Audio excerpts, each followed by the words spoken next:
It is a first alert weather day due to extreme cold across the Northeast. We've got more frigid temperatures on tap for tonight. And frigid is a relative word. We're talking about temperatures dropping below zero.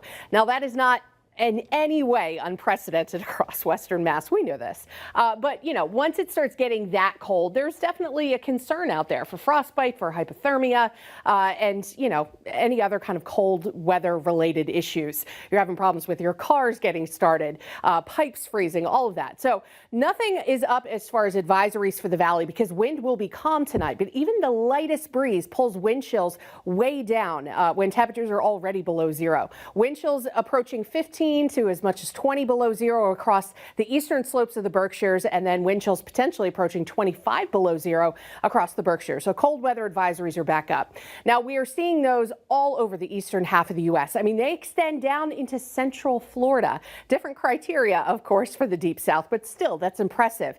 You have extreme cold warnings for the Deep South. There was a blizzard warning in southern Louisiana early today. A blizzard warning. Let that set in. When was the last time we had one of those here in Western Mass?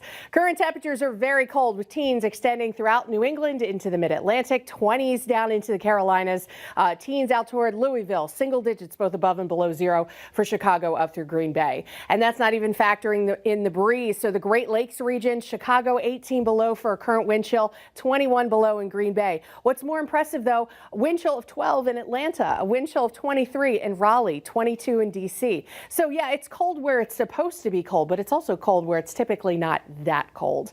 Weather alerts right now still ongoing for the Deep South. They still have winter storm warnings up from Louisiana all the way through the Florida Panhandle and all the way up to the North Carolina coast due to snow. In fact, snow is falling heavily right now in New Orleans. There's, all kinds of videos everywhere on social media of people having snowball fights out on the beach. So pretty impressive stuff.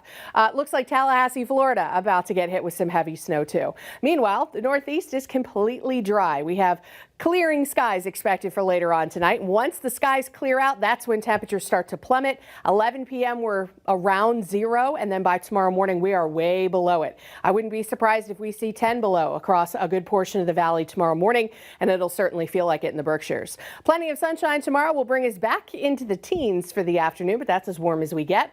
We'll have a bit of a breeze again for tomorrow afternoon, so it's going to feel colder. We'll stay dry the next couple of days. In fact, we don't have much, if any, wet weather coming our way anytime soon. So dry and cold again for tomorrow.